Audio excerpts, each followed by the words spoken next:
Exclusive Umesh आज आप लोगों के लिए लेकर आया है एक एक्सक्लूसिव राजबाड़ी।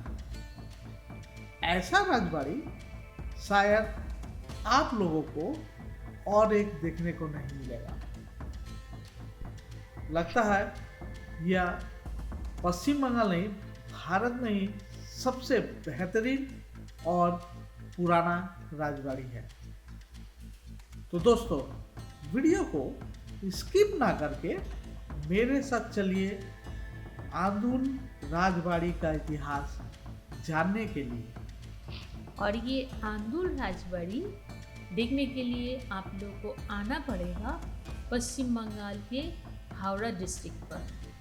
आप जो अभी तक चैनल सब्सक्राइब नहीं किए उनको बोल रहे चैनल को सब्सक्राइब कीजिए और साथ में नोटिफिकेशन ऑन करना मत भूलिए।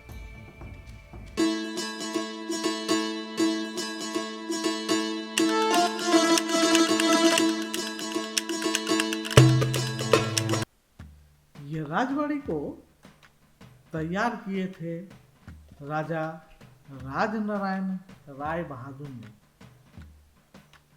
प्राय 60 फुट ऊंचा एक एक पिलर।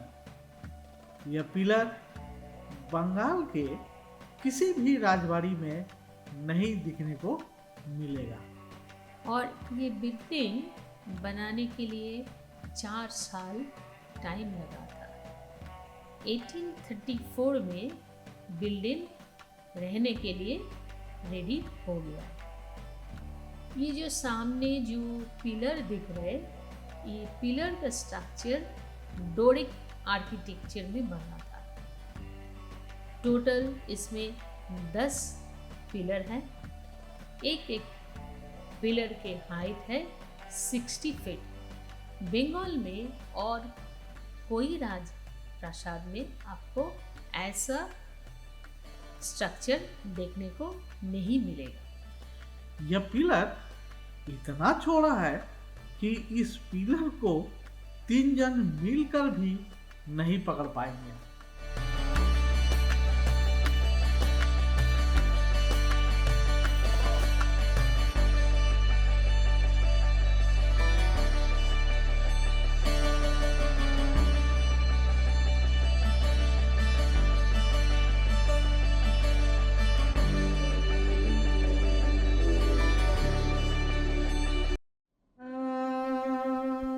अठारह सेंचुरी के बीचों बीच ब्रिटिश ईस्ट इंडिया कंपनी ने आंदूल के एक युवक को नियुक्त किए थे कंपनी के वकील के रूप में।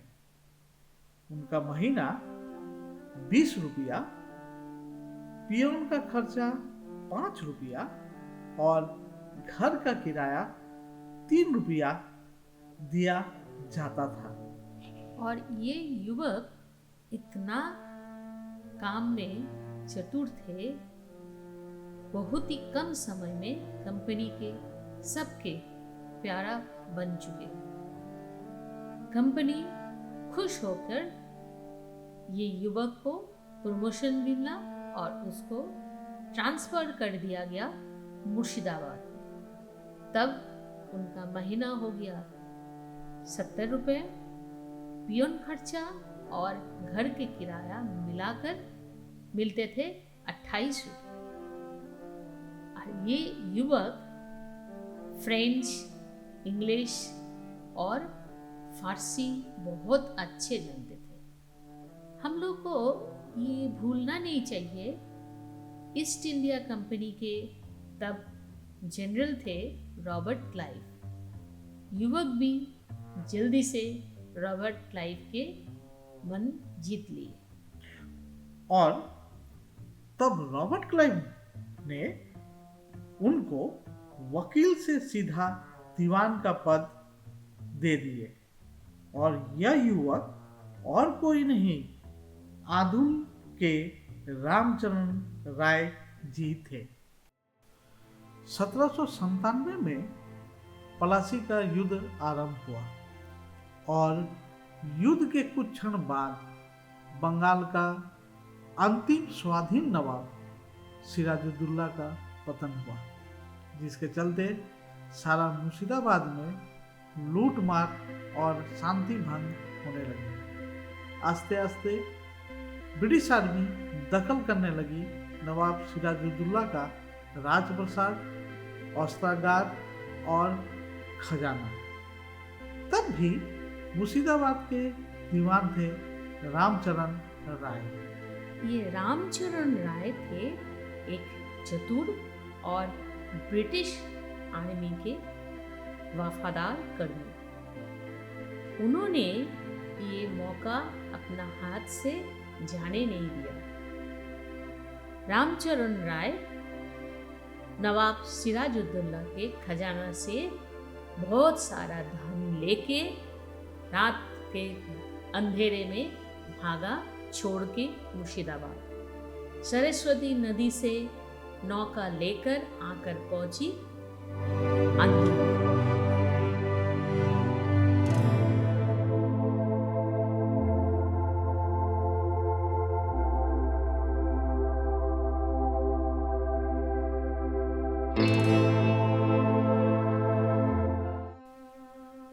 बैटल ऑफ प्लासी के बाद सारा भारतवर्ष में आरंभ हो गया राजनीतिक संकट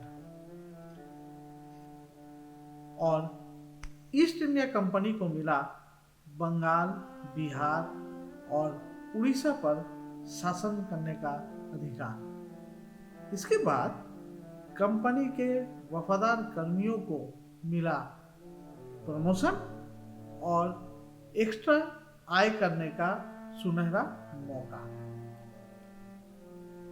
कंपनी ने इन वफादारों को दिए उपाधि और ढेर सारा इनाम। तब कलकत्ता में आकर पहुंचे रॉबर्ट क्लाइव और तब दिल्ली के नवाब थे द्वितीय शाह आलम जी। सम्राट को इच्छा हुई जो कंपनी के वफादार थे उनको उपाधि दिया जाए और तब रॉबर्ट क्लाइव ने सिफारिश किए रामचरण राय को। लेकिन तब रामचरण राय का उम्र बहुत हो चुका था, तो उन्होंने अपना बड़ा बेटा श्री रामलोचन राय को उपाधि देने के लिए गुजारिश किए सर रॉबर्ट क्लाइव को।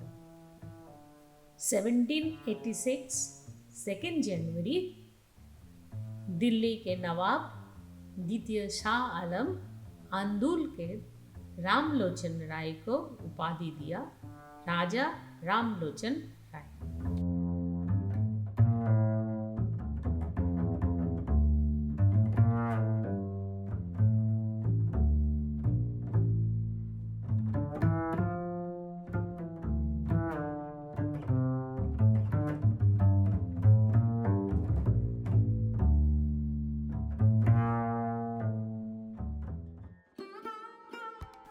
अब हम लोग खड़े हैं आंदूल राजबाड़ी के नाचघर के ठीक सामने। यही है आंदूल राजबाड़ी के फेमस नाचघर। ये नाचघर के ठीक सामने जो पिलर, बड़े बड़े पिलर आप लोग देख रहे हैं, यही पिलर है जिसको पकड़ने के लिए 3 आदमियों को जरूरत पड़ता है। आज राजबाड़ी के जहाँ पे राज परिवार के लोग रहते हैं वो 3 तल्ला मोहल्ला है। आंदूल राजबाड़ी का यह नाचघर में राज दरबार बैठा करता था और राजबाड़ी के बाएं तरफ छोटे तरफ का घर और दाएं तरफ बड़े तरफ का घर है। आज भी इस राजबाड़ी में वंशधर रहते हैं, पर आज इस राजबाड़ी का हाल बहुत ही बुरा हो चुका है।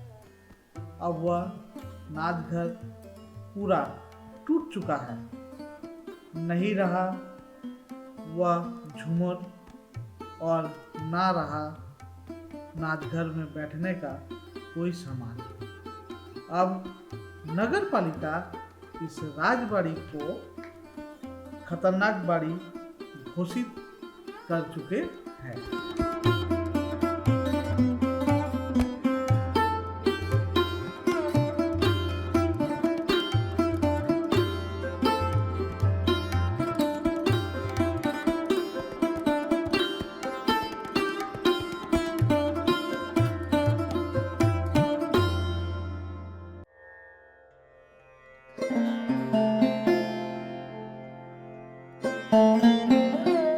रामलोचन की मृत्यु के बाद रांदुल के राजा बने काशीनाथ राय, और ये काशीनाथ राय की मृत्यु के बाद उनका बेटा राजनारायण राय बने आंदुल के नया राजा।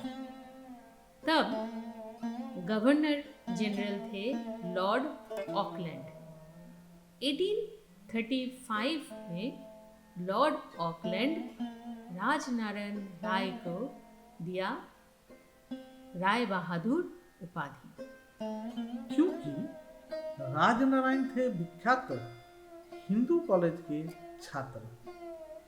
बांग्ला भाषा छोड़कर भी वे अंग्रेजी, फ्रेंच, उर्दू और संस्कृत में पंडित थे, और वह थे यंग बंगाल मूवमेंट के सदस्य भी। राजनारायण की मृत्यु के बाद राजा बने विजय किशोर राय। राजनारायण के पुत्र को राजपाट में कोई रुचि नहीं था। विजय किशोर राय अपना अंतिम समय तंत्र मंत्र में बिता दिए। विजय किशोर राय के दो पत्नी थे, नवदुर्गा और दुर्गा सुंदरी, पर इन दोनों से कोई भी संतान नहीं प्राप्त हुआ विजय किशोर राय को।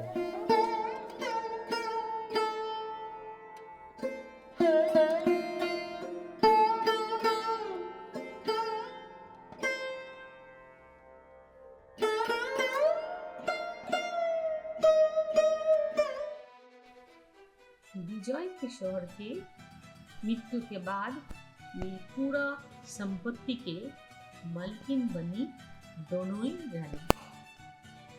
दोनों रानी मिलकर इच्छा प्रकट की कि राजबाड़ी के लिए एक दत्तक लेने के लिए।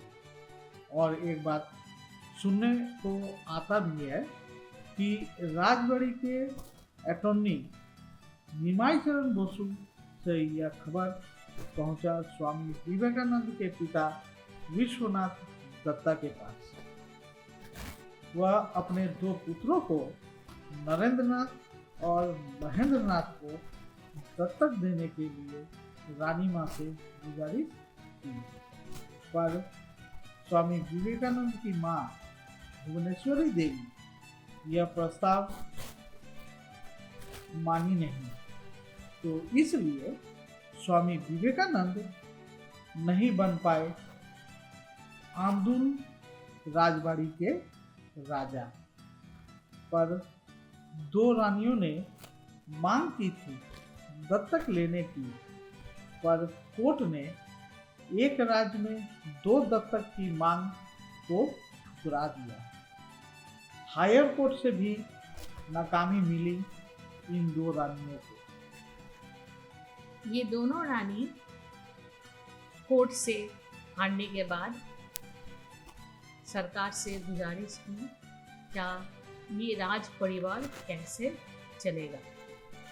तो कोर्ट को खबर मिला ये विजय किशोर राय के दादाजी काशीनाथ राय का एक बेटी थी, जिसका शादी हुआ कृष्णनगर निवासी कालीपद मित्र के साथ।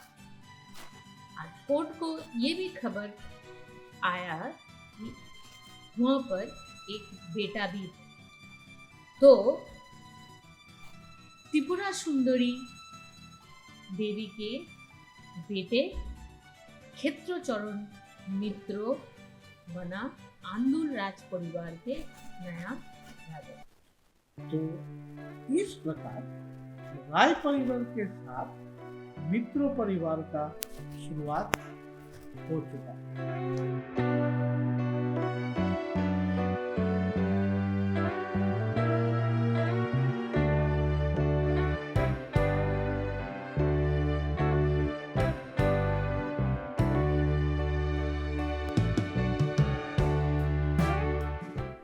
आजादी के बाद जब जमींदारी प्रथा विलुप्त हुआ, तब आंदुल राजवाड़ी भी अपना जमींदारी खो दी।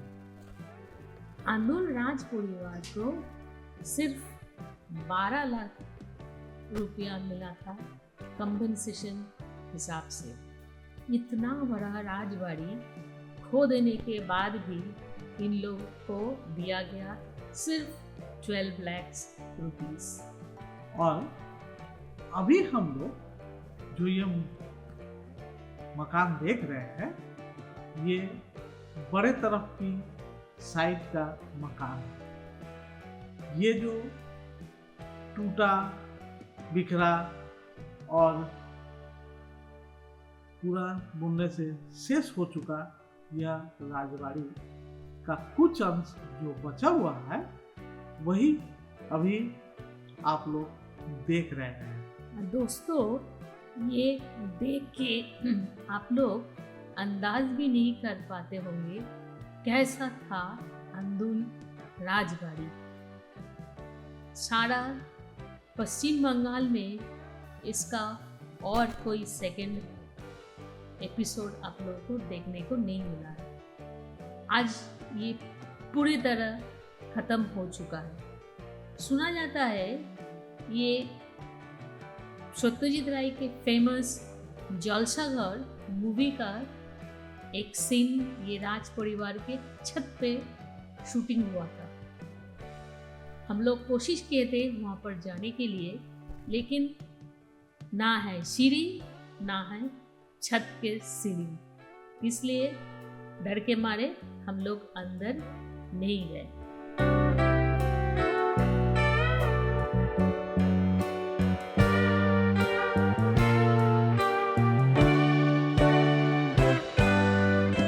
अब हम लोग आ पहुंचे छोटे तरफ के मकान की ओर। बट यह मकान आगे था, पर अभी इस मकान को बिक्री करके एक स्कूल खोल दिया गया। यह स्कूल का नाम शतदल इंस्टीट्यूशन है। ये देखिए स्कूल का ये बिल्डिंग आप लोगों को नजर आ रहा होगा।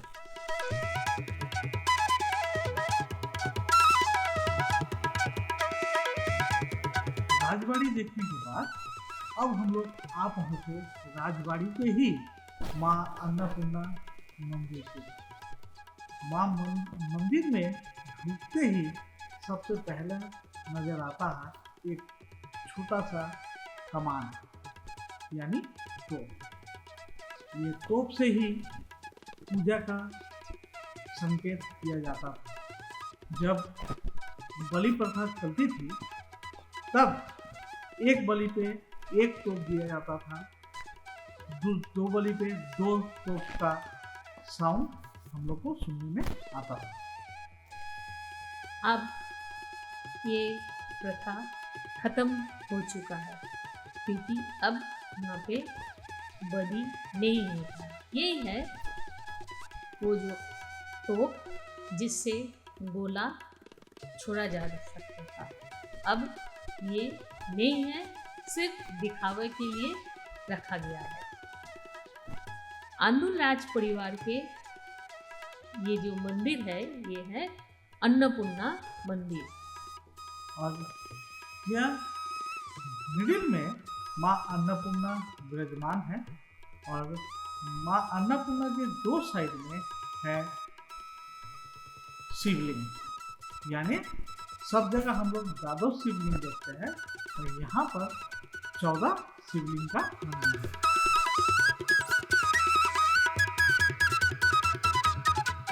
ये देखिए माँ अन्नपूर्णा का भव्य मूर्ति। देखने से ऐसा लगेगा कि माँ अन्नपूर्णा अभी हम लोगों को कुछ बोलेगी। कितना सुंदर मंदिर, और मंदिर मूर्ति के ठीक सामने ही राजा के द्वारा दिया गया शिवलिंग।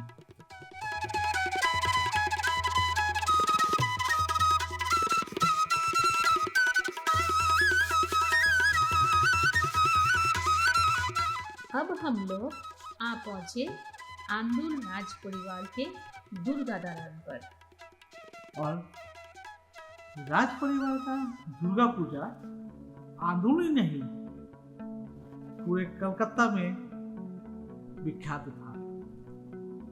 एक समय रॉबर्ट क्लाइव को निमंत्रण पत्र भेजा गया था हाथी के दांत में लिखकर, ताकि रॉबर्ट क्लाइव आकर राजबाड़ी का दुर्गा पूजा देखे। रॉबर्ट क्लाइव आए भी थे दुर्गा पूजा के समय अपने 30 घोड़े के साथ। और ये राज परिवार के दुर्गा पूजा इतना विख्यात है, कृष्णनगर से स्पेशल पटुआ लोग आते हैं मूर्ति बनाने के लिए। 6 महीना इन लोग यहाँ पर रहते हैं, उसके बाद मूर्ति बनती है। आंदुल राज परिवार के जब सप्तमी के दिन कौलाबहू स्नान होता है, तब कोलकाता के फोर्ट विलियम के स्पेशल स्कॉटलैंड बैंड जाते थे कौलाबहू स्नान के टाइम। इतना फेमस था आंदुल राज परिवार, जो अब खत्म हो चुका है। अब कुछ नहीं होता है, खाली नाम के वास्ते थोड़ा बहुत पूजा भी होता है। तो दोस्तों, हम लोग कोशिश किए कुछ दिखाने के लिए ये परिवार के बारे में। अच्छा लगा तो एक कमेंट जरूर कीजिएगा। धन्यवाद।